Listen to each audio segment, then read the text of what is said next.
Necromancy Through the Ages, From Ancient Rites to Modern Intrigue. What is necromancy? Necromancy is the practice of dark magic that involves communicating with the dead, either by summoning their spirits as apparitions, visions, or raising them bodily, for divination, imparting the means to foretell future events, discover hidden knowledge, bring someone back from the dead, or use the dead as a weapon.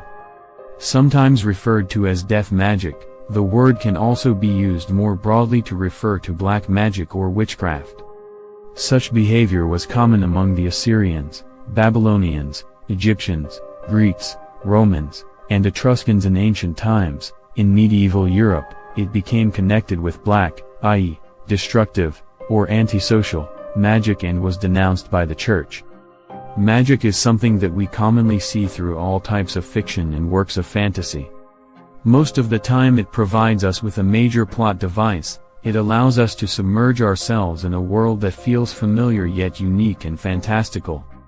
In works of fantasy and fiction, it's common to see magic described as light and dark, good and evil.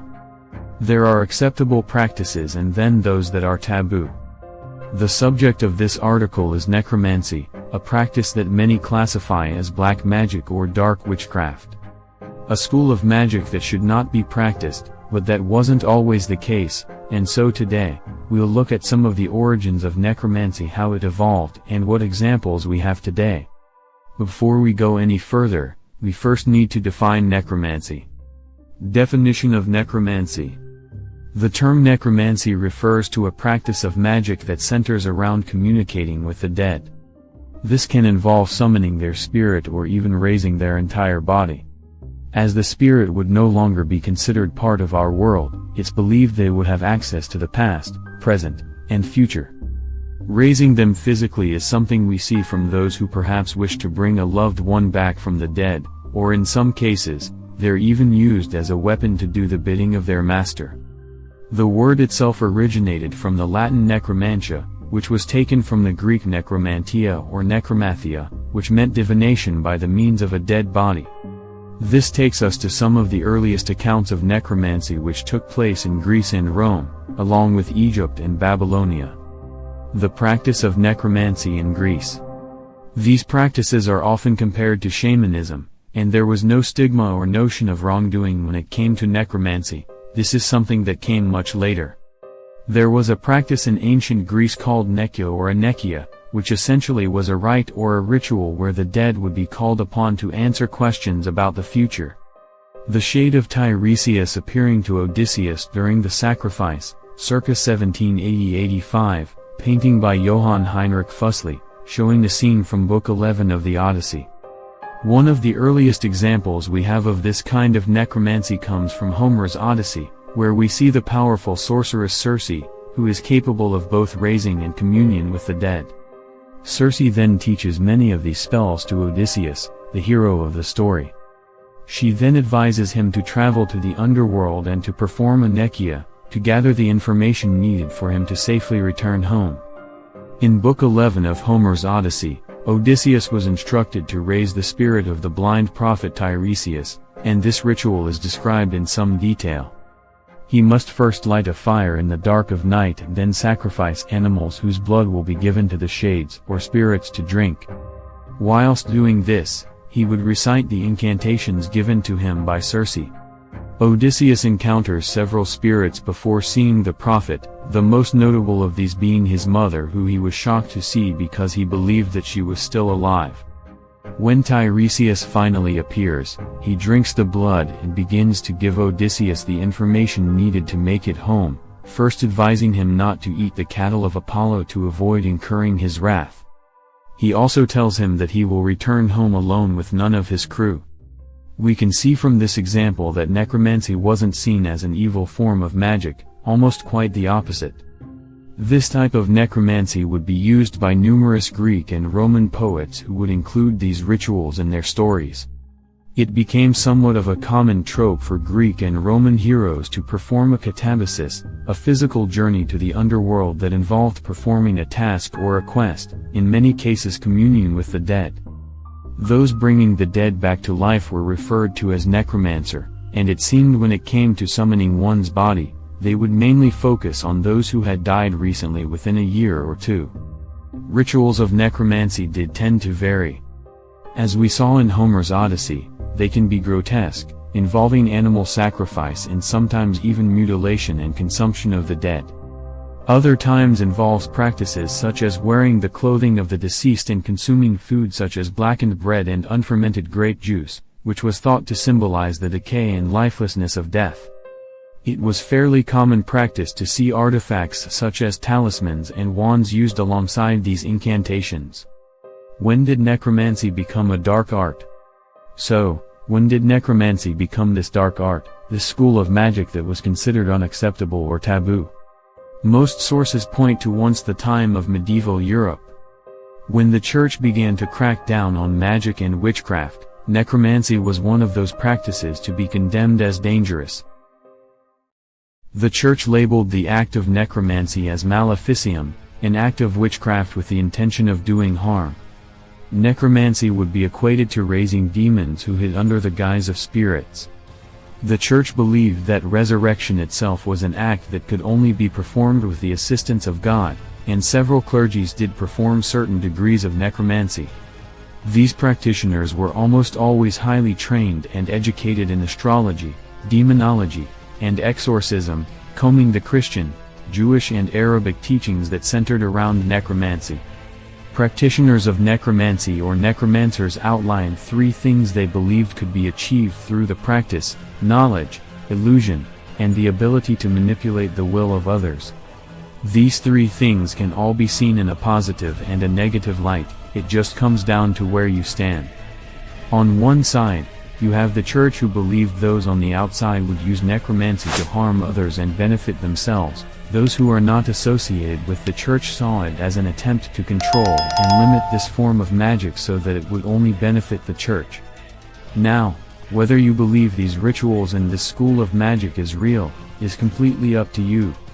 My stance on necromancy is pretty much the same as my stance on the supernatural and all sorts of myths and legends. I don't personally believe in these stories, but I believe they created and inspired interesting ideas and archetypes that we used and still use today in storytelling, and that segues nicely onto the next part of the article.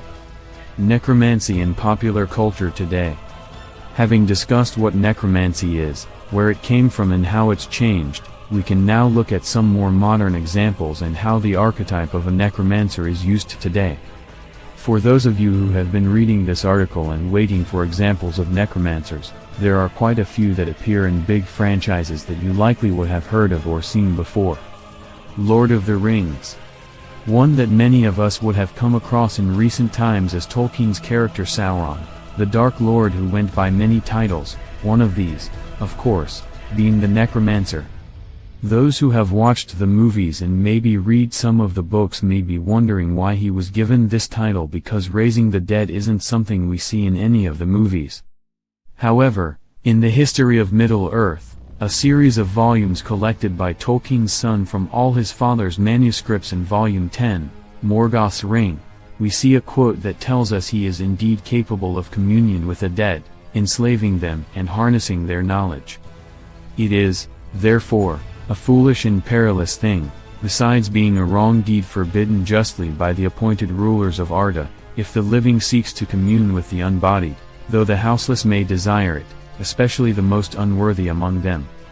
For the unbodied, wandering in the world, are those who at the least have refused the door of life and remain in regret and self-pity. Some are filled with bitterness, grievance, and envy. Some were enslaved by the Dark Lord and do his work still, though he himself is gone. They will not speak truth or wisdom. To call on them is folly.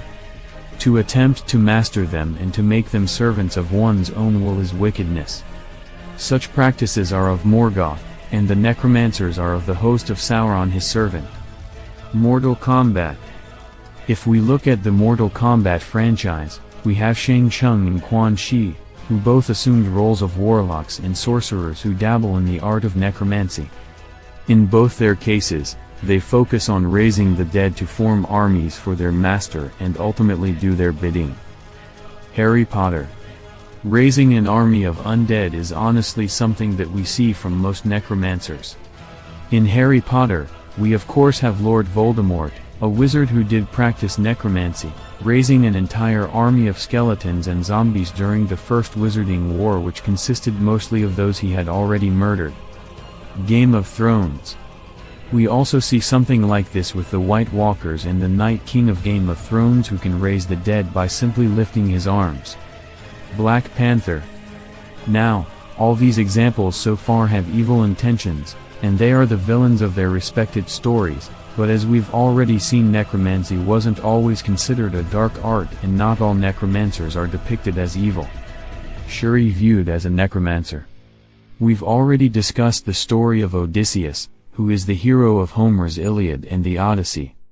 If we look at the Marvel Universe and Black Panther in specific, T'Challa's sister, Shuri, can reanimate the dead, and she's no villain. Dr. Frankenstein.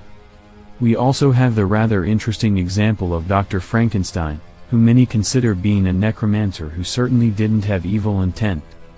I do find the case of Dr. Frankenstein to be quite strange, because technically, you can argue that he did raise the dead and therefore he qualifies as a necromancer, but I tend to look at him as more of a man of science, and he's monster as a creation. Why are necromancers in fiction evil? So, I guess we do have to ask ourselves, other than the influence of the church during the medieval period, why are so many necromancers in fiction evil? I think it comes down to the fact that they just make good villains. When you defeat the villain's army, you expect the battle or the war to be over, but with necromancers, they're capable of summoning entire new armies from the corpses, giving this feeling of hopelessness. They also have a level of knowledge obtained through communing with the dead that makes them more than just a formidable enemy. There is also this taboo when it comes to messing with the dead and just leaving them to rest in peace. Thus, the act of raising the dead can be seen as disrespectful and even evil in some cases. There are some aspects of necromancy that we don't always have to view through a lens of ill intent, such as communicating with the dead. I mean, sure, this is still an aspect that can be used negatively, but someone wanting closure for a close friend or a loved one is something that most of us can relate to. How you choose to view necromancy is ultimately your choice, but hopefully, this article has been informative. I'm sure those of you who were unfamiliar with the necromancy archetype will start to notice it a lot more in your favorite stories.